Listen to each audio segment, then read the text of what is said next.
Assalamualaikum warahmatullahi wabarakatuh. Alhamdulillah, selalu kita ucapkan kalimat yang mulia dan suci ini kepada Zat yang Maha Suci dan mulia pula, agar seluruh kebutuhan kita untuk roda kehidupan di muka bumi ini terpenuhi oleh Sang Pencipta Allah, karena memang Dia telah menggantungkan segala kebutuhan kita dengan kalimat Alhamdulillah. Juga kita panjatkan salam hormat kita yang penuh dengan rindu, kasih sayang, penghargaan kepada manusia yang telah diperintahkan oleh Allah untuk kita rindui, kasih sayangi, cintai dan hormati, serta dijadikan sebagai suri tauladan. Dan Allah bersama malaikat juga mengucapkan salam hormat ini kepada manusia terbaik. Maka sangat wajar kalau kita selalu membacakan salawat dan taslim kepada Nabi besar Muhammad sallallahu alaihi wasallam. Kita bicara sekarang tentang nama-nama dan sifat-sifat Allah Subhanahu wa taala. Jadi Allah juga pencipta punya nama. Punya nama.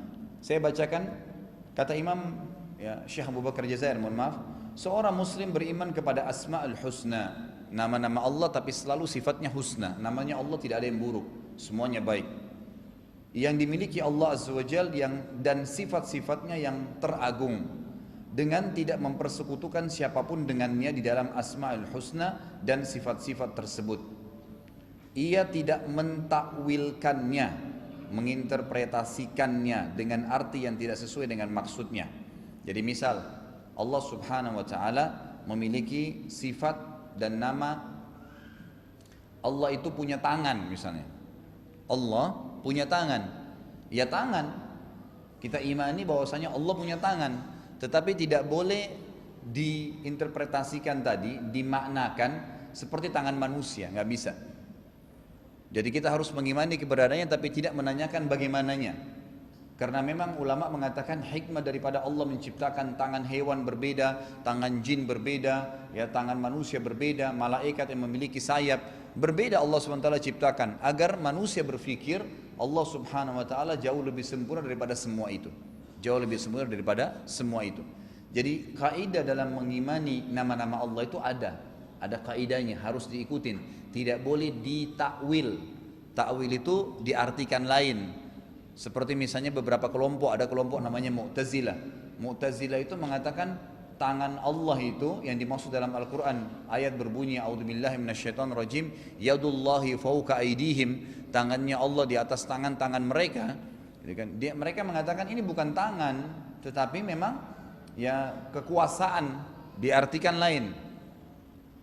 Misal ada bunyi dalam surah Qaf tentang masalah neraka. Allah Azza wa Jalla akan berfirman hari kiamat pada neraka, pada saat dimasukkan orang-orang ke dalam neraka, orang-orang kafir dan orang fasik, naudzubillah, Allah mengatakan halim talati, wahai neraka apa kau sudah penuh? Neraka mengatakan hal min mazid, ada tambahan enggak ya Allah? Lemparin aja terus.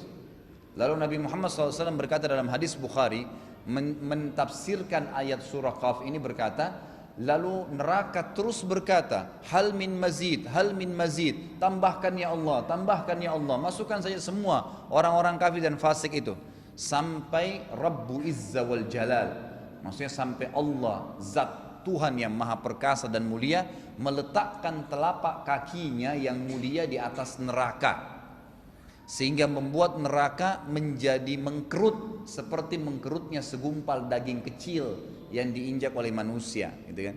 Jadi mengkerut dia neraka. Bagaimana Allahu alam?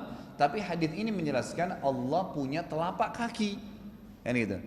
Kita wajib mengimani Allah punya telapak kaki, tapi kaidahnya tidak boleh ditakwil, nggak boleh dialihkan maknanya. Oh dikatakan itu bukan kaki misalnya, itu nggak boleh.